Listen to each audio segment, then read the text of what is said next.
quand la tristesse arrive, je sais tu es là, toujours près de moi.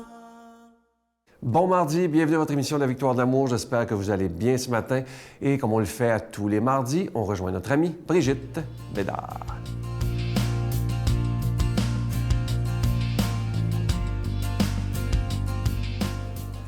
Bonjour tout le monde. Noël arrive. Alors, quel bonheur de savoir que notre programme dans la vie, c'est de devenir un saint et une sainte. Vous saviez ça?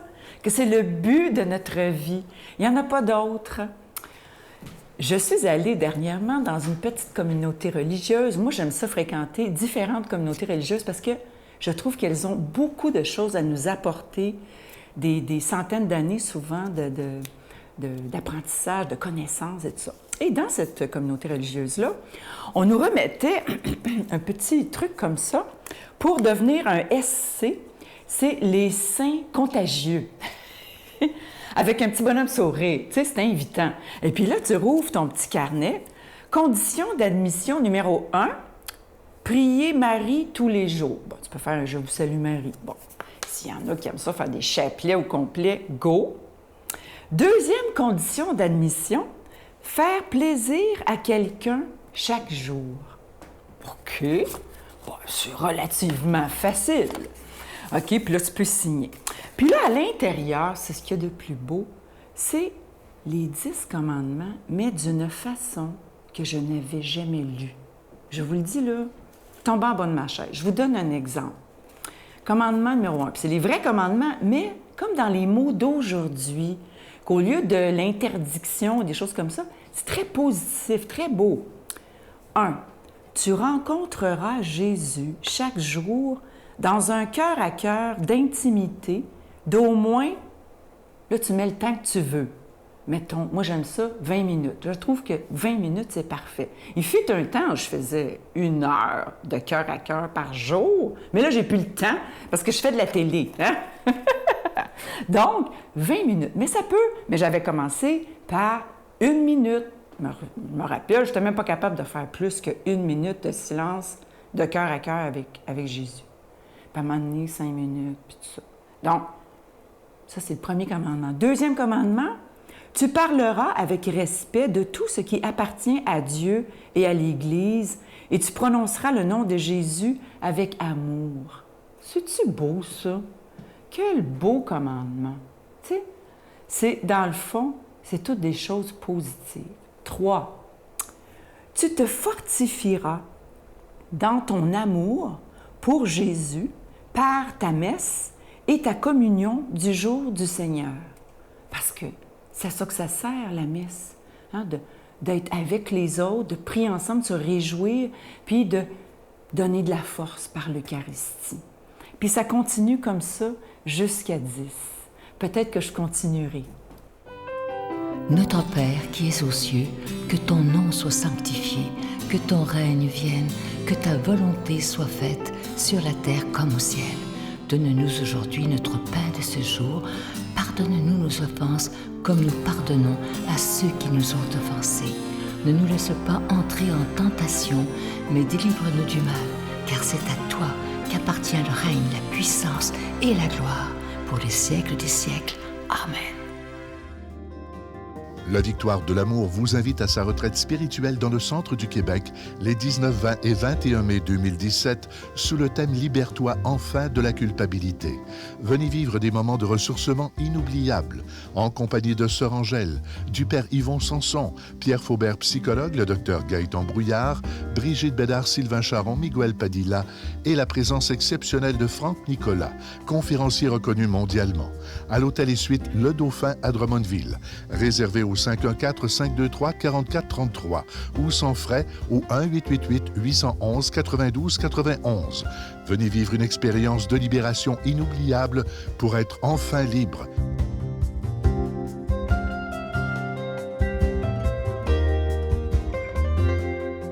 Je suis vraiment heureux de vous parler encore de ce beau cadeau du mois. Il s'agit d'un véritable bijou. Vous le voyez à l'écran présentement, ce magnifique pendentif de la Vierge Marie. C'est plaqué or, déjà béni, et ça a été dessiné sur mesure pour la Victoire de l'amour, donc vous ne le trouverez pas ailleurs, c'est impossible. Et alors, c'est ça, c'est une belle exclusivité, plaqué or, déjà béni. Et je vous rappelle que c'est avec un don de 25 $. Si vous en voulez deux, parce que ça se donne vraiment bien en cadeau, c'est avec un don de 40 $ si vous en voulez deux. Et je vous donne l'adresse, la Victoire de l'amour, casier postal 120, succursale Boucherville à Boucherville, le J4B 5E6, je vous la redonne. La Victoire de l'amour, casier postal 120, succursale Boucherville à Boucherville, le J4B 5E6. Également par téléphone, par carte de crédit du lundi au vendredi de 8h30 à 16h30 dans le 514-523-4433, 523-4433 ou sans frais le 1-888-811-9291, 1-888-811-9291 et aussi sur notre site Internet, le www.lavictoiredelamour.org.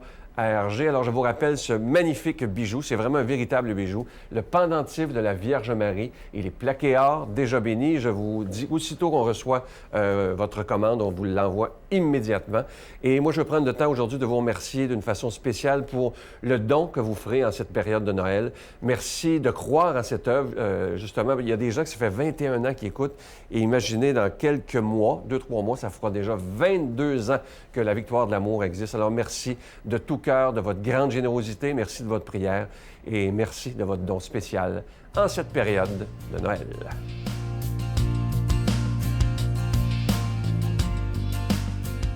Mon Dieu, donnez-moi la sérénité d'accepter les choses que je ne peux changer, le courage de changer les choses que je peux et la sagesse d'en connaître la différence.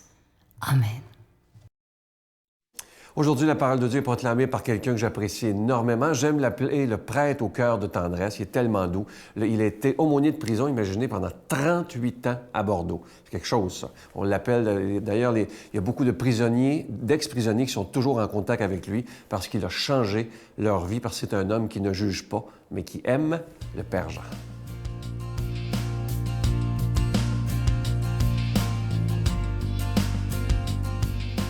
Bonjour. On est aujourd'hui le quatrième mardi de l'Avent. Et l'Avent nous rappelle une chose, c'est que l'on commémore la venue du Christ il y a 2000 ans. Et aussi, on est dans une attente de cette deuxième venue du Christ. C'est pourquoi l'Avent s'écrit A-V-E-N-T et non pas A-V-A-N-T. Avant veut dire Adventus. La bonne nouvelle aujourd'hui est celle de l'Annonciation. Les prises de Saint-Luc. L'ange Gabriel fut envoyé par Dieu dans une ville de Galilée, appelée Nazareth, à une jeune fille, une vierge, accordée en mariage à un homme de la maison de David, appelé Joseph. Et le nom de la jeune fille était Marie. L'ange entra chez elle et dit, « Je te salue, comblée de grâce, le Seigneur est avec toi. » À cette parole, elle fut toute bouleversée et elle se demandait ce que pouvait signifier cette salutation. L'ange lui dit alors, « Sois sans crainte, Marie, car tu as trouvé grâce auprès de Dieu. Voici que tu vas concevoir et enfanter un fils, tu lui donneras le nom de Jésus. Il sera grand, il sera appelé fils du Très-Haut. Le Seigneur Dieu lui donnera le trône de David, son père.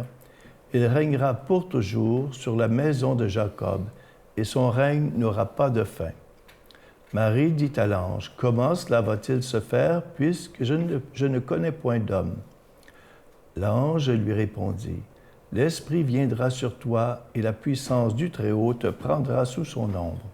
C'est pourquoi celui qui va naître sera saint, il sera appelé Fils de Dieu. Et voici qu'Élisabeth, ta cousine, a conçu elle aussi un fils dans sa vieillesse, et elle en est à son 6e mois, alors qu'on l'appelait la femme stérile, car rien n'est impossible à Dieu. Marie dit alors, « Voici la servante du Seigneur, que tout se passe pour moi selon ta parole. » Alors l'ange la quitta. C'est l'Annonciation. Dans le passé, avant le Concile, on nous avait présenté Marie d'une façon tellement peu abordable. Alors que Marie, dans son temps, était une femme simple. Comme toute bonne juive, elle espérait avoir un enfant qui pourrait être le Messie qui était annoncé. C'était une femme simple, ordinaire. Elle allait puiser son eau avec toutes les autres femmes de Nazareth. Personne ne pouvait imaginer qu'elle serait la mère de Jésus, c'est-à-dire du Messie. Il ne faut jamais considérer Marie comme une statue de plâtre. On a l'impression des fois que Marie est tellement inaccessible parce qu'on la présente souvent comme une statue de plâtre, presque inaccessible. Thérèse, l'enfant Jésus, disait au sujet de la Vierge, « Pour qu'un sermon sur la Vierge me plaise et me faire du bien, il faut que je voie sa vie réelle à la Vierge et non pas sa vie supposée. On la montre inabordable et il faudrait la montrer imitable, dire qu'elle est vivante et qu'elle vivait la foi comme nous. » C'est ça que la petite Thérèse disait. Donc, Marie était une femme simple. C'était une femme qui allait puiser son eau comme toutes les autres femmes. Une femme humaine, mais pas une déesse. Un temps, avant le Concile, on considérait presque Marie comme une... On la priait presque comme si c'était Dieu. On lui disait de nous accorder des grâces, alors que maintenant, on dit que tu dois demander au bon Dieu de nous accorder des grâces. Quand l'ange la voit et lui dit « Je te salue, comblée de grâce, le Seigneur est avec toi », on pourrait dire que c'est un nouveau nom qui est donné à Marie. Marie, elle sera mère de Jésus. Dieu qui sauve, c'est ça que ça veut dire Jésus. Elle sera mère de Dieu, c'est-à-dire Emmanuel, Dieu avec nous. Et nécessairement, elle devient mère de l'Église et notre mère à chacun et chacune.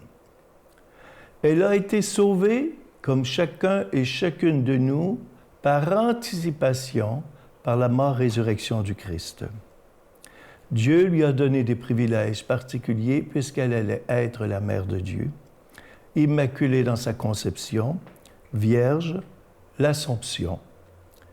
C'était une femme intelligente. Si vous avez remarqué, lorsque l'ange lui dit qu'elle va avoir un bébé, elle a posé une question libre. « Je ne connais point d'homme.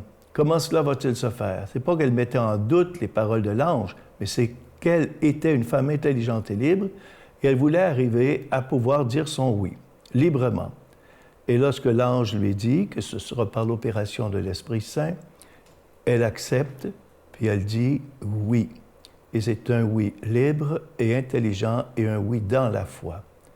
Et c'est pourquoi, mes amis, chacun et chacune de nous autres, on a des annonciations, c'est-à-dire que Dieu nous rencontre, vient nous se révéler à nous autres. Il vient nous dire qu'il se présente à nous de différentes façons, dans des pauvres, dans des amis, dans des frères et sœurs. Et dans ce sens, je veux vous bénir au nom du Père, du Fils et du Saint-Esprit. Amen. Je vous salue Marie, pleine de grâce. Le Seigneur est avec vous. Vous êtes bénie entre toutes les femmes, et Jésus, le fruit de vos entrailles, est béni. Sainte Marie, Mère de Dieu, priez pour nous pauvres pécheurs, maintenant et à l'heure de notre mort. Amen.